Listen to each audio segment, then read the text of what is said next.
So, good morning, everybody. You are very welcome along to our live interview for All Under a One Roof series.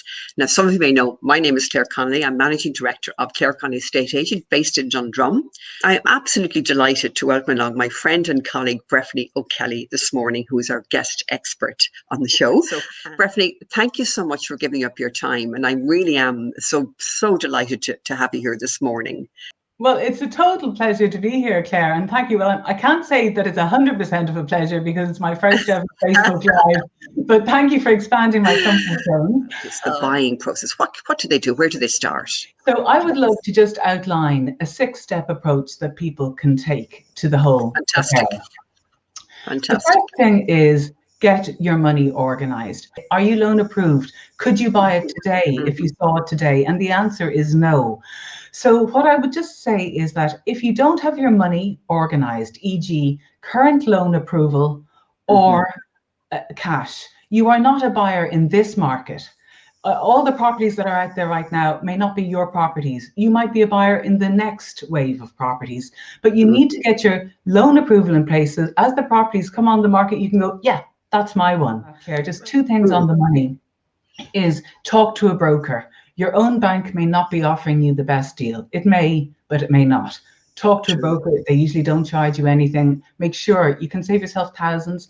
And the other thing is, if you feel you can add, if there's any variable in terms of the amount you can spend, e.g. if a parent might be giving you a loan, or there are some shares you might sell, or some other eventuality, my suggestion is nail down that figure now. So nail down your money and nail down the amount of money. So that's step 1.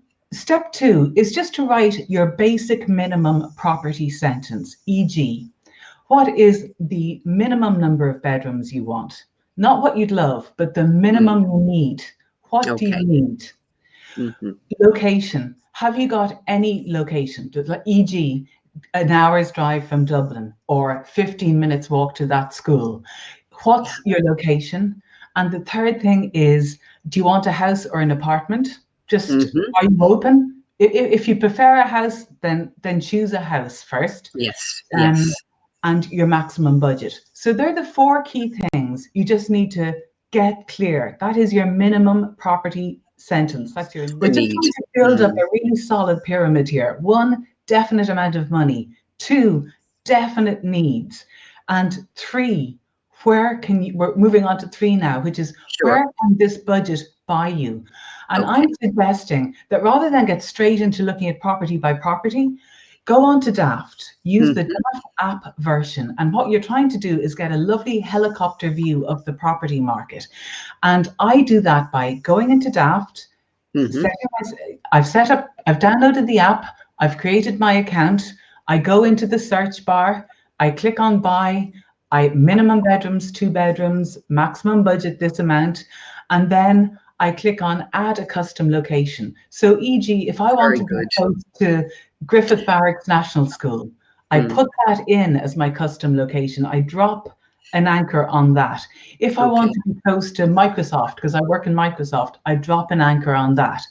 And then I go up to the top right-hand corner and I click on location, the little location button, and that'll just show me all of the houses that are available, and I can zoom out and in. So it'll just really give you a big picture view. So I love that way of looking at it. Okay, so we've done our helicopter view on Daft. So that's like step 3. Our step 4 is we get into our car.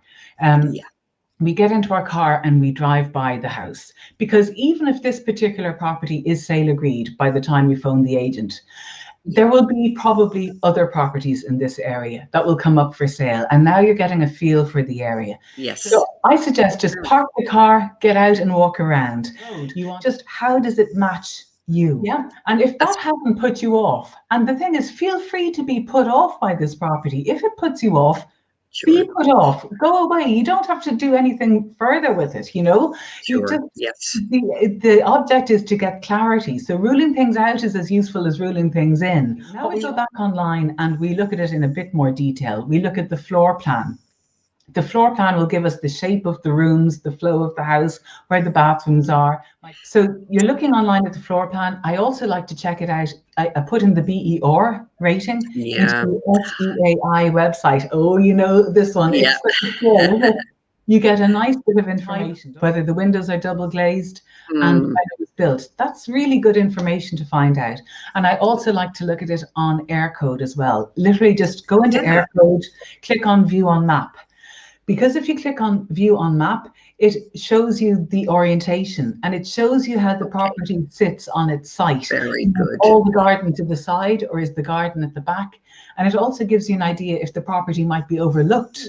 You should know that you can afford it, that it meets your needs, and that it's in an area you like, that you've done a drive-by viewing, it hasn't put you off, that you like the neighbours, that you've done your research online. So by the time you go to view it, you should know you want to buy it nearly. Yes. That's as certain as you should be about it. And then the in-person viewing is where you basically use your senses to make sure it's not wrong, as in, is it totally uneven? Does it smell damp? When you go up and you look out those windows in the house, are you looking over a pigeon loft in the next door's back garden? Or that's step 5, you're going into step 5. Yeah. So then and then as you're going into it, and then you're meeting the agent and you're figuring it a little bit out about the vendor's situation and you're bidding on it. And then step 6 is sale agreed to closing.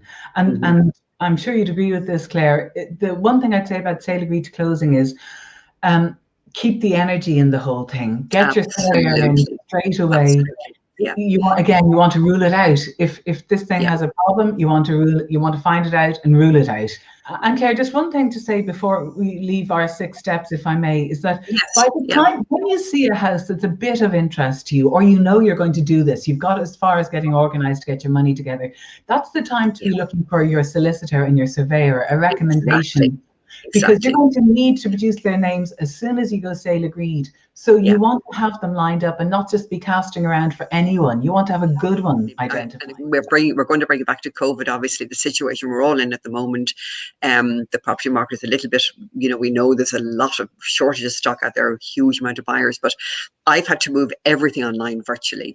E-signing, no handing of keys, so everything is really done virtually. But we're not actually physically allowed to view properties. Now, I know you've more or less covered in what our discussion there in our 6 points, but honestly, what I would say, my view about property is that 70% of the property value, I would say, I don't know what you would think, is in the location. Yes, I would agree. Location. I would agree. Yes. So look at all the things we can find out, even if we can't physically go. We can find out the feel of the neighborhood. We can look at the roof. We can look at the gutters. We can look at the front of the house to see what kind of shape it's in. We can look at a good walkthrough online, your good walkthroughs online. There's a lot we can do. And yes, ideally, you do want to physically go in and view that property, just to rule out anything that jumps out at you, e.g. the views out the window and the smells. But having looked at the house, walked through the house, not been put off by the house, now I start to get into the real serious issues about the house. So firstly, I try and anticipate what's going to make this deal fall apart when it goes to solicitors. So the kinds of questions that you'd be asking initially are any questions that are raised by the situation of the property, like an attic conversion, or the condition, an attic conversion, an extension. Another thing might be a shared driveway. Just things like that just raise a little alarm bell. What might make this feel not work legally? It's hard to say exactly, but property by property, your antennae go up depending on what's in front of you. What I just have to say to people is maybe not to get too afraid, because the good thing about buying in a private treaty process is that it takes a while. It's not like you're buying an auction and you've bought it. That's it. It's yours. It's private treaty. You'll have time to get your surveyor in. The bank valuer will be out to put their assessment. Your solicitor will have a run over the title to make their assessment. There is time. So although you pay a booking deposit, as we all know, it's fully refundable until you actually sign a physical contract. So there's time. Well, honestly, my one top is don't ask questions if you don't know why you're asking them, because that's just a way of confusing yourself. It's going to arrive. You be in charge of what you can know, which is you're paying professionals also to know for you. So excellent. Thanks, Breffnie. Okay, look, I know we've taken up an awful lot of your time. So just the details, it's breffnieokelly.ie. And thanks again, Breffnie, and stay safe, everyone. You take care. All the best. Bye. Take care. Thanks a lot. Bye. Bye.